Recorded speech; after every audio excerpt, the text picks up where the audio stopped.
notorios y de conocimiento de ustedes los hechos sucedidos en el día de hoy. Se están creando las condiciones para que el Partido Comunista llegue al poder. Tras una década de regresión y de oscurantismo,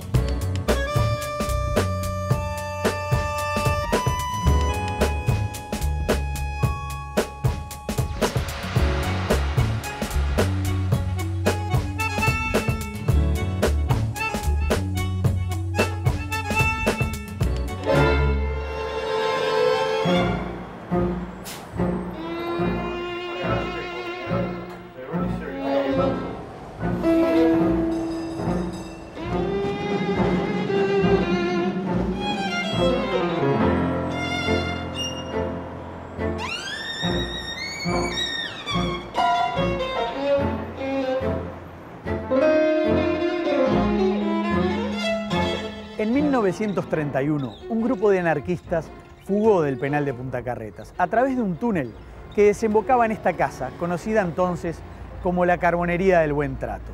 4 décadas más tarde, el 6 de septiembre de 1971, 106 guerrilleros y 5 presos comunes fugaron del penal a través de otro túnel que desembocaba en esta casa, que había sido previamente copada por los tupamaros, al igual que otra que da los fondos. Eran tiempos electorales. Faltaban poco más de 2 meses para las elecciones nacionales y la fuga constituyó un golpe duro sobre el gobierno de Pacheco Areco. Pero también tuvo otra consecuencia que sería fundamental para el futuro. Desde entonces, la conducción de la lucha antiguerrillera pasó de la policía a los mandos militares.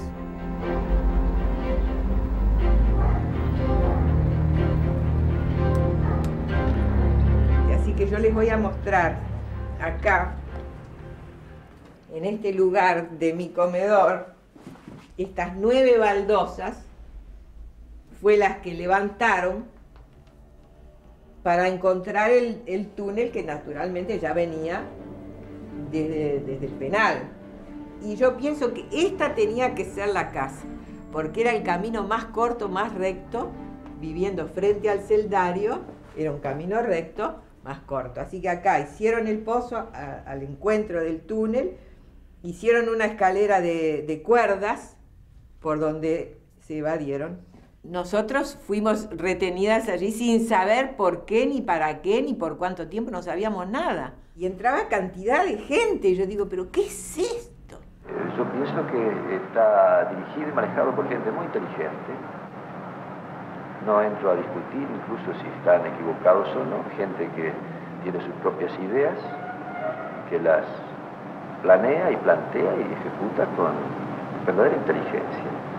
Y yo creo que la fuga de Punta Carretas fue creatividad, más también presión bien forjada en esa época.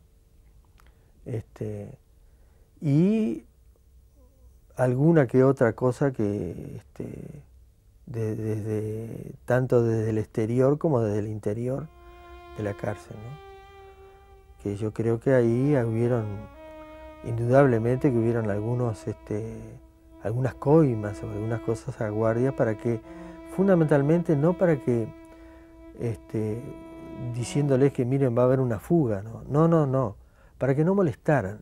Evidentemente tiene que haber habido funcionarios carcelarios que supieran del asunto, pero que estuvieran comprados, que estuvieran amedrentados, es la única contestación que me puedo dar a eso, porque es realmente inadmisible. No hubo negociación por Jackson, por ejemplo. No, yo no sé nada de eso, de ninguna manera. Pero no lo digo yo solo, lo han dicho otros después, ¿no? La fuga de Punta Carretas fue una negociación por una mediación de Inglaterra con el presidente Allende para canjear al embajador Jackson por la liberación de los Tupamaros. Eso fue notorio, fue evidente, ¿no? La historia de Jackson no tiene absolutamente nada que ver. Ese operativo fue una hazaña de los compañeros que estaban adentro, es una hazaña del MLN, todo lo que sea fuga. Lo de Jackson es otra historia, lo de Jackson le dimos la amnistía a nosotros.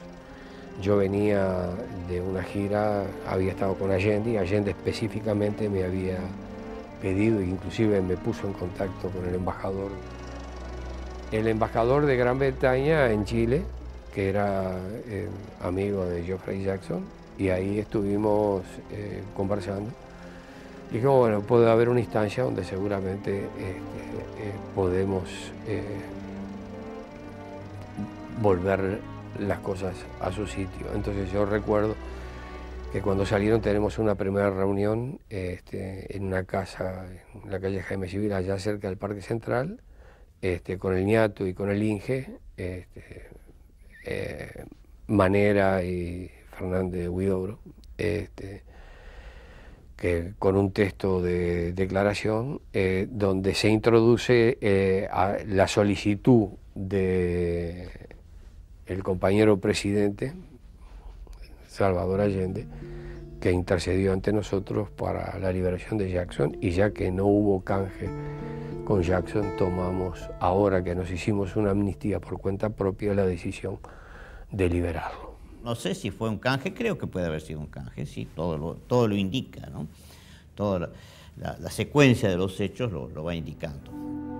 Mientras los guerrilleros fugaban, en La Teja y el Cerro se producían desórdenes de todo tipo y enfrentamientos con la policía.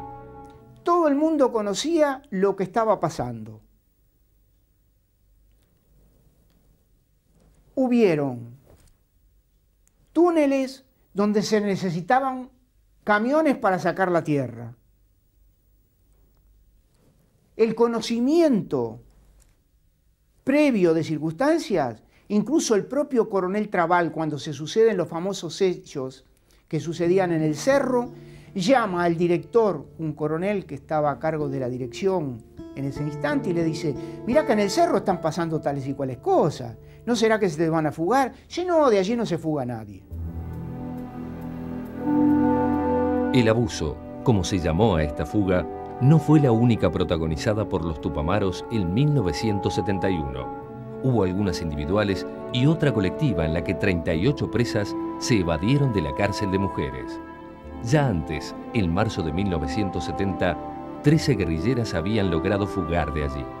Y como allí hay una capilla que funciona al público los días domingos, vieron que ese era el lugar mejor para irse. Entonces, después de largos trabajos de convencimiento con las monjas, ellas accedieron a que las compañeras cantaran en el coro. Entonces fueron varios domingos y nosotros estábamos del otro lado con el público viendo a ver cómo, por dónde, porque era la proximidad. Y vimos que había una puerta que no tenía pasador y daba a la nave central. Entonces era un camino así explícito para decir: andate por acá. Había un solo policía afuera que estaba en una esquina, porque por eso te digo, no tenían previsto nada. La guardia era eso, y bueno, la acción fue eso, apretar ese policía, y a una señal ellas salieron corriendo, así que fue una cosa bastante simple. La otra no, la otra fue una operación con túnel, con todo, fue mucho más complicada. Lo que hicieron fue alquilar una casa en las proximidades, un caserón viejo, y simularon que estaba en reparaciones para poder entrar y salir con un camión, con cosas. Entonces ahí hicieron un berretín, una pieza grande, subterránea, y la conectaron con la cloaca. Es lindo irse por la puerta chica y por la puerta grande.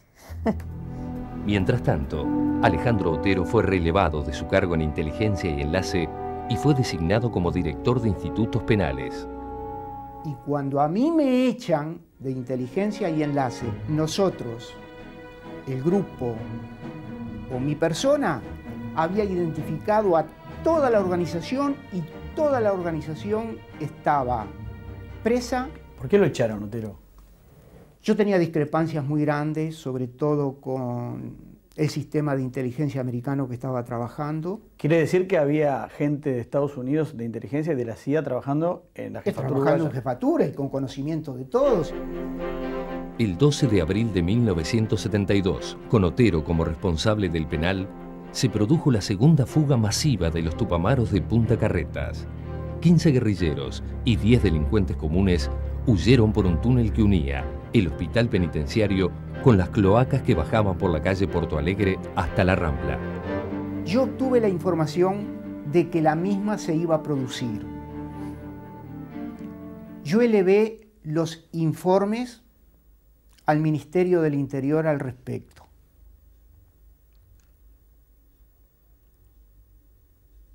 Reitero la pregunta que siempre me hago. ¿Por qué pasó eso? Si la Dirección Nacional de Inteligencia, que estaba a cargo del inspector Castiglioni, conocía que ese hecho iba a pasar, ¿por qué si el ejército, que prestaba servicio exterior en el establecimiento penitenciario, fue informado de lo que podía pasar? ¿Por qué se dejó fugar a esa gente? Admito la responsabilidad, no la que me quisieron adjudicar después, porque yo era el director. Pero digo que todo el mundo sabía de que se fugaban. Y en el exterior no vino nadie a aportar ninguna ayuda.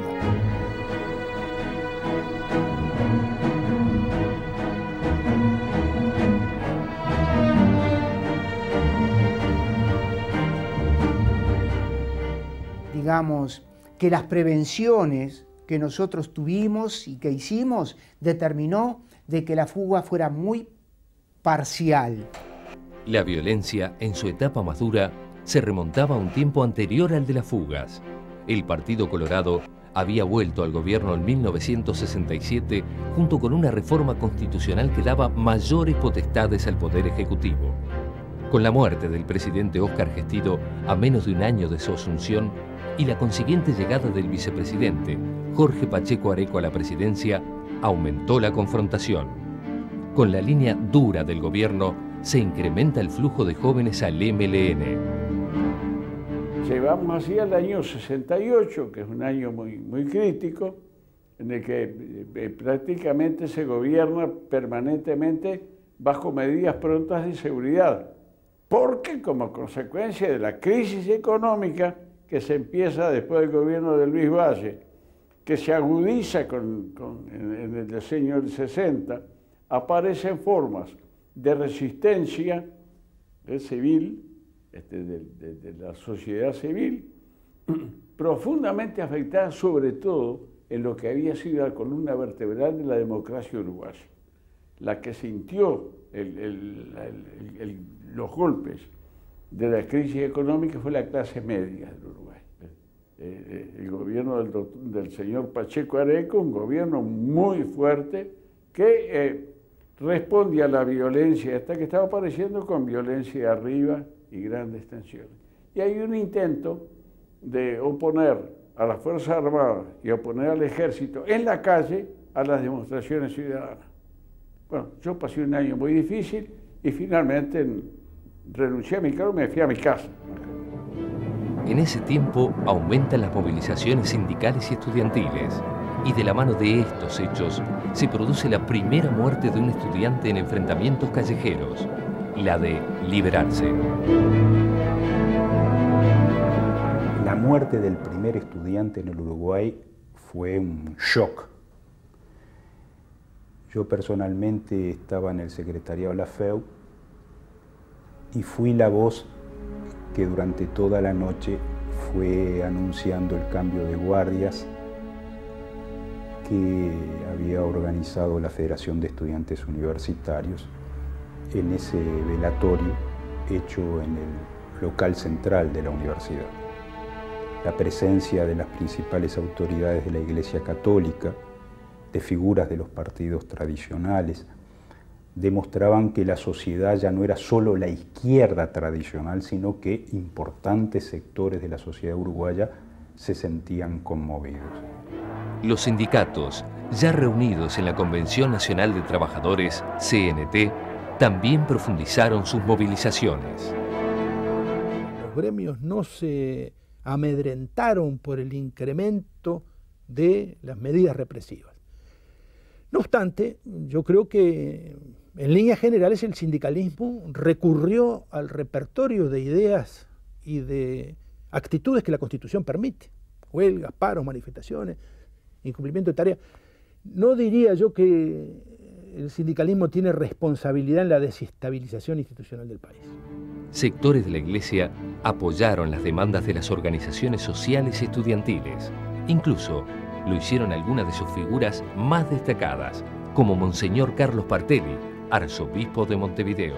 Partelli iba a las reuniones políticas, Partelli iba a las reuniones que hacíamos por la vivienda, Partelli iba a las situaciones que se le hacíamos, y Partelli acompañó algunas de las reuniones que se hicieron en acuerdo con la Iglesia en distintos lugares, y después las parroquias. Y había algunos blancos que también acompañaban estas cosas. Hubieron muchos blancos.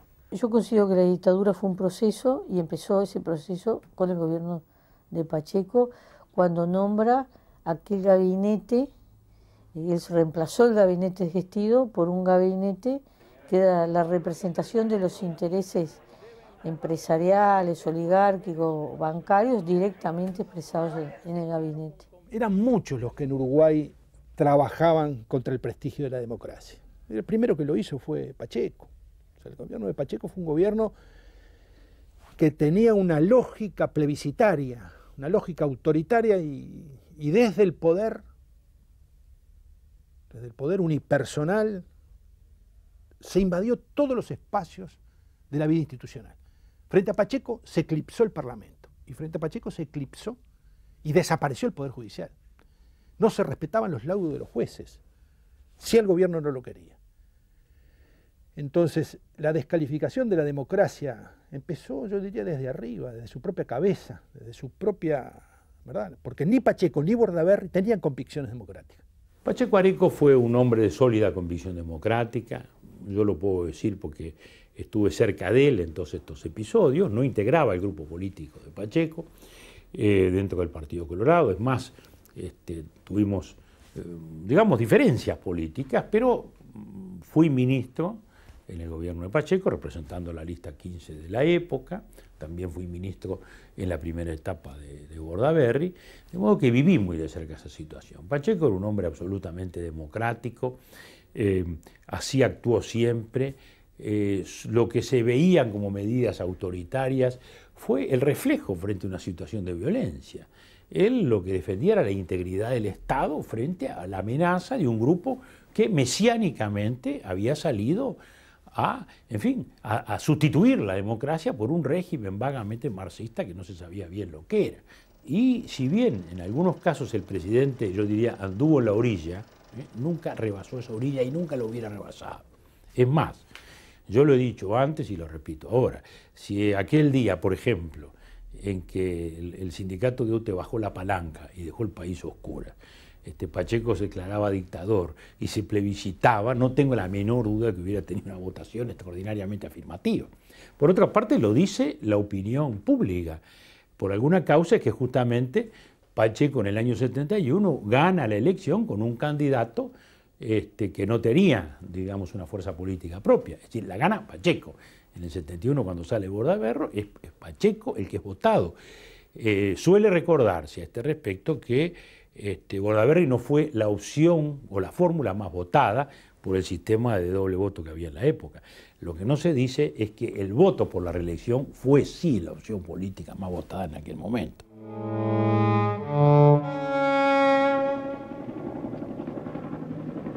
El 8 de octubre de 1969, los tupamaros realizan una de sus acciones más espectaculares, el copamiento de la ciudad de Pando. En la acción en homenaje al Che Guevara, en el aniversario de su muerte, murieron 3 tupamaros y un civil, y varios guerrilleros fueron detenidos.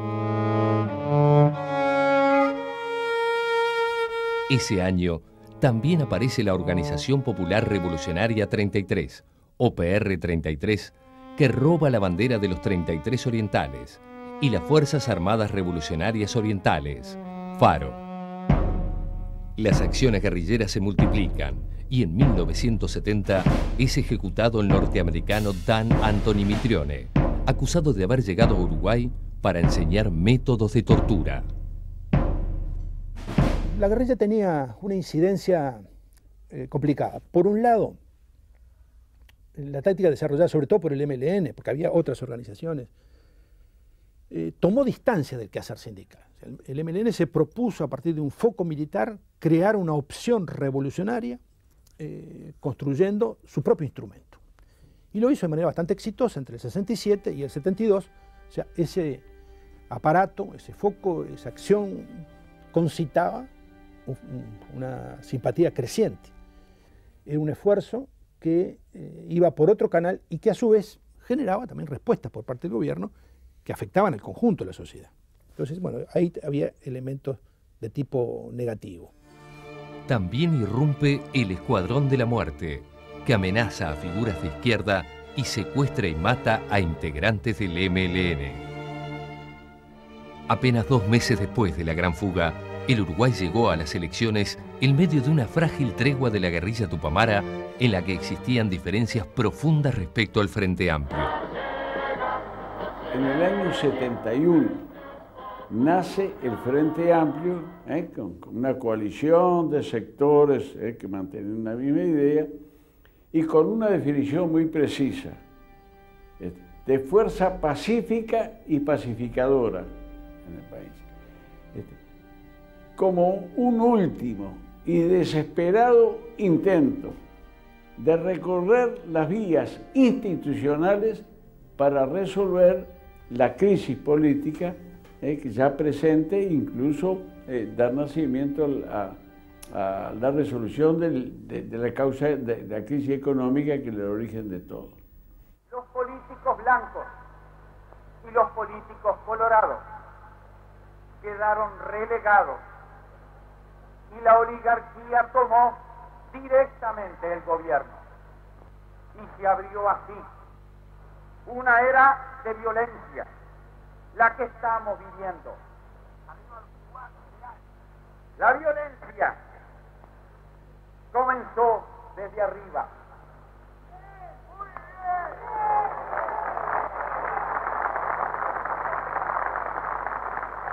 Y el MLN, cuando nace el movimiento Tupamaro, nace como prácticamente una estrategia foquista del pequeño grupito de iluminados que iban a cambiar el país y manteniendo la estrategia de la fuerza y la violencia. Entonces, eso, claro, tenía que provocar y provocó durante todo el año 71, que era un año electoral precisamente, provocó, bueno, hacía el Frente Amplio un acto multitudinario de masas y a los 2 o 3 días los tupamaros hacían un acto de violencia, mataban gente. Entonces, fueron un verdadero, más allá de haber proclamado que ellos veían con buenos ojos al Frente Amplio. Pero en los hechos fueron un obstáculo muy sensible, muy serio. El oficialismo propuso una reforma constitucional que permitiera la reelección de Pacheco Areco. Para el caso de que esa reforma no triunfara, como ocurrió, el candidato oficialista era Juan María Bordaberry. Al darse en la figura del presidente Pacheco una actitud de querer ir a la reelección, generó una idea de cómo se iba a plantear un autoritarismo bastante pesado para el Uruguay, y la jornada del 71 estuvo signada por la posibilidad de la reelección de Pacheco. Y naturalmente, en conclusión, el poder político, los partidos políticos no tuvieron capacidad de reacción, ya que además alcanza la presidencia de la República un ciudadano particularísimo, que había sido senador del Partido Nacional y alcanza la presidencia de la República como candidato del Partido Colorado, que es el señor Bordaberry. Todo eso generó una situación muy especial, muy caótica, muy difícil de entender y de comprender. Todas esas causas en conjunto provocaban una especie de corriente formidable que rompían las estructuras democráticas que el país tenía, y las rompieron. ¿Usted hoy sigue pensando que esas elecciones fueron ganadas ilícitamente? Si fíjese que la diferencia es menos del 1% del electorado nacional, la diferencia en votos a favor del señor Bordaberry frente a la candidatura de Wilson Ferreira. Pero recordemos que aparecieron circuitos, fundamentalmente en el departamento de Canelones, con más votos que votantes. Pero fundamentalmente aparecieron votos en una papelería de Pando al día siguiente de las elecciones. Aparecieron sobres de votación, urnas que se tiraron, evidentemente, cuyo contenido se tiró. De manera, nosotros no podemos apreciar la magnitud, cuántos votos fueron, pero hubo irregularidades muy graves. Nosotros tenemos la convicción de que debíamos haber ganado esa elección si hubiera sido normal. La elección de Bordaberry por parte de Pacheco como candidato para sucederle fue para muchos un elemento errado y clave en la concreción del golpe de Estado. La designación de los candidatos uno no la puede medir en función del resultado, digamos, ¿no? Es decir, no creo que Pacheco pudiera estar previendo en el momento que se inclina por Bordaberry qué es lo que iba a acontecer, a qué pruebas iba a someter, en fin. Indudablemente, si uno lo mira a la luz de los resultados, uno puede decir, sí, aquello fue un error, pero no es un error que podamos mirar en un sentido de juicio de culpabilidad. Es una opción, nadie puede comprar el futuro ni adivinar cuál va a ser la conducta de todos los hombres. La cárcel del pueblo era un verdadero símbolo del MLN. Representaba lo que se consideraba como un poder paralelo, casi invencible, capaz incluso de secuestrar, condenar y encarcelar gente por fuera de las vías regulares. Hoy, más de 30 años después, todo está igual. Los secuestros, en particular de diplomáticos, habían generado serios problemas a los gobiernos de Pacheco y Bordaberry. En 1972, la caída de la cárcel del pueblo en manos de las Fuerzas Armadas marcó un punto de inflexión, un cruce entre el derrumbe militar del MLN y el ascenso castrense. Fue un momento clave para un año trágico. El golpe estaba cada vez más cerca.